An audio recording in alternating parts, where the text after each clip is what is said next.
Time for Short Garage! So today's episode mga brother, papakita ko sa inyo kung paano ako mag-change oil.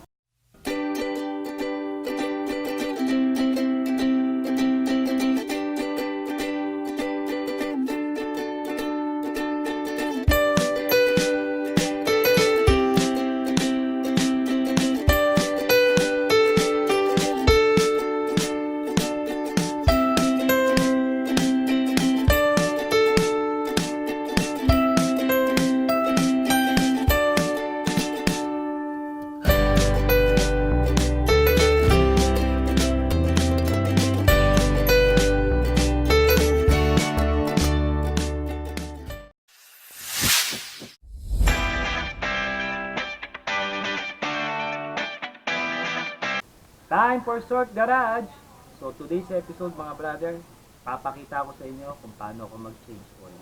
So ganun pa rin naman sa mga nakita yung previous video dyan sa YouTube. Yung sa akin lang may mga nadagdag. So kung kayo wala pang idea mag-change oil at nagbabalak mag-DIY, I hope makatulong sa inyo itong papakita ko sa inyong video. So papakita ko sa inyo yung mga gagamitin ko sa change oil at proceed na tayo. So eto na yung mga gagamitin natin mga brothers na tools para sa pag-change oil. So combination range, long nose, 1 litrong diesel at 1 litrong langis. Pero yung classic 250 ko na Rusi is naka 1.3. So mag-additional pa ako ng 300 ml na langis. So meron pa naman akong extra doon na 1 liters na engine oil. So I'm using a Corteco. This is a new brand in town here in the Philippines. So magkakaroon din ako ng review niyan, antabayanan nyo. And this is my gloves and basahan. Tray ng langis at imbudo. And also optional itong vacuum. So kailangan natin yan. So optional na naman yan kung meron kayong vacuum. Kung wala namang problema doon. Tuturo ko pa rin. Tip number 1 mga brothers, pag kayo ay mag-change oil, make sure ang inyong makina ay malamig. So cool down siya, no? Hindi nyo siya ginamit. Purpose nito, para yung langis is nakababa na, so madali nyo madidrain. Pero kung nagamit nyo siya, i-rest nyo muna siya ng mga 30 to 1 hour bago nyo tanggalin yung langis sa makina. So proceed na tayo mag-change oil mga brad.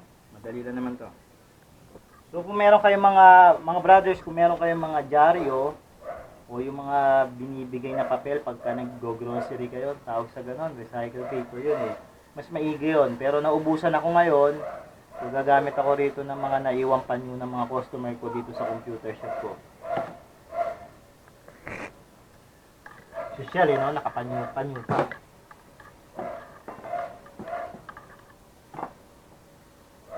So ang unang procedure, tanggalin ang pinaka-nut dito sa may oil drain.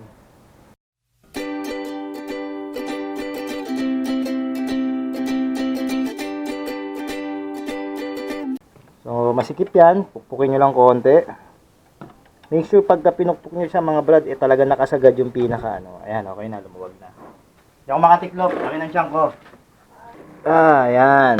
I hope nakikita nyo mga brad. Ayan, magaling naman yung cameraman ko eh. So at this point mga brothers, pwede nyo nang kamayin yung nut nya.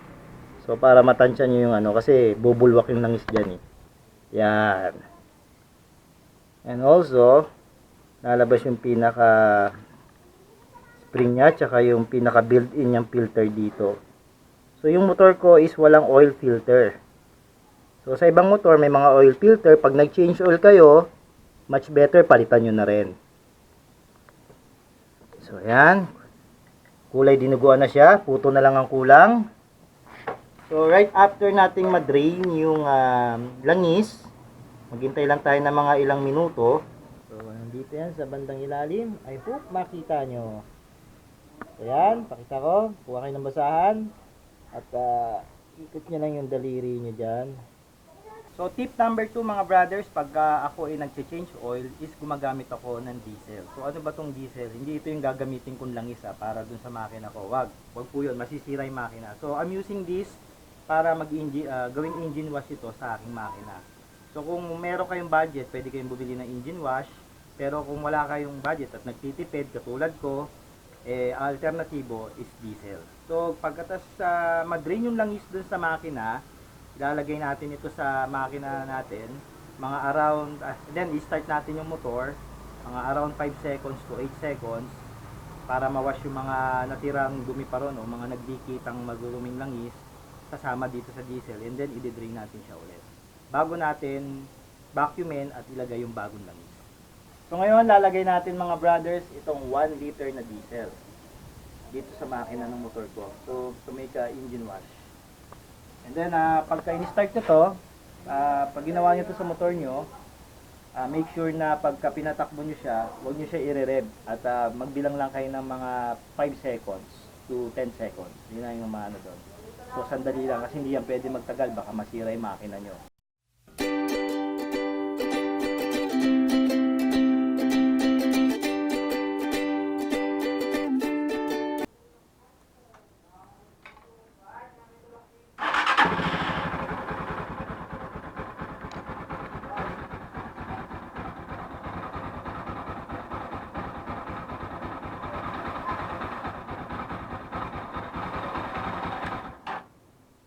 Tansya nyo.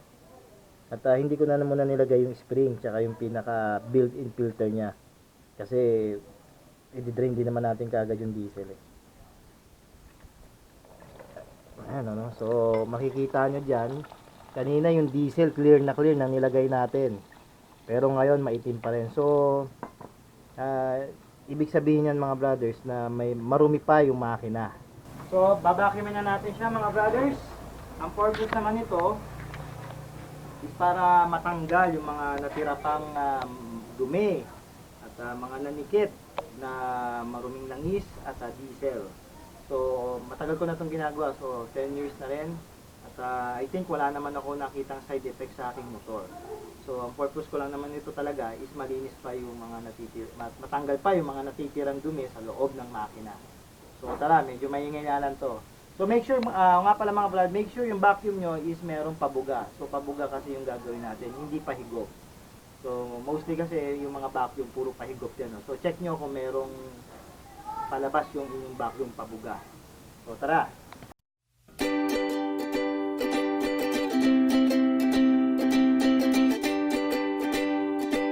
And then pagkatas nito, lagay na natin yung engine oil. So babalik na natin yung tornilyo, saka spring at yung filter ng makina. So bago nyo balik yan mga brad, punasan nyo muna. Yan. Focus muna, kaya punasan nyo siya muna. Make sure na pag binalik nyo siya sa makina, malinis na siya. Oops, uy, nalaglag. Lagi na naman. Yan.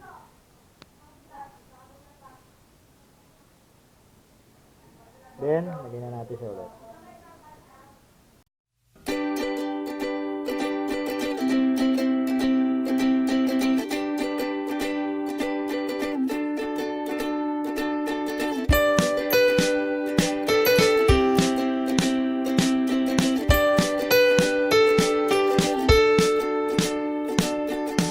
So mga brothers, I'm using Corteco semi-synthetic engine oil. So bago itong brand na ito dito sa Pilipinas, and antabayanan niyo yung review ko dito. So again, salamat sa Corteco for sponsor me ng langis nila at ma-review ito.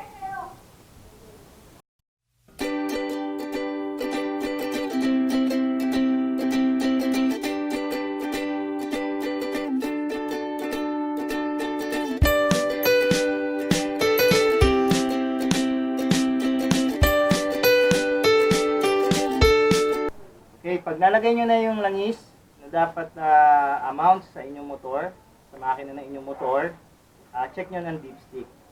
So, punasan nyo yung dipstick. Yan. Check nyo, tapos balik nyo ulit. Para makita nyo yung reading kung tama na yung taas. So, ayan. So, makikita nyo naman mga brad, tama naman yung ano nya. So, once na na-touch na ng dipstick yung langis, is okay na yan. Ibig sabihin, nakuha nalagay nyo na yung tamang langis sa inyong makina. Then, start natin yung motor para masubukan natin yung bagong langis. Tada! Bruh. Easy start! Okay yan, ibig sabihin na magandang sign yan na maganda yung langis na nabili natin. Kasi pagka ang langis hindi maganda, hard starting ang motor. Pero ngayon, napansin ko, magaling mag-start yung motor ko. Mga brothers, natapos na tayo mag-change oil. I hope nakakuha kayo ng tip at idea and nag-enjoy kayo, nagustuhan nyo ang aking episode. At huwag nyo kalimutan mag-subscribe at i-like ang aking Facebook page. So again, magkita tayo ulit next week for the new episode ng Short Moto. Have a great weekend, safe ride, cheers!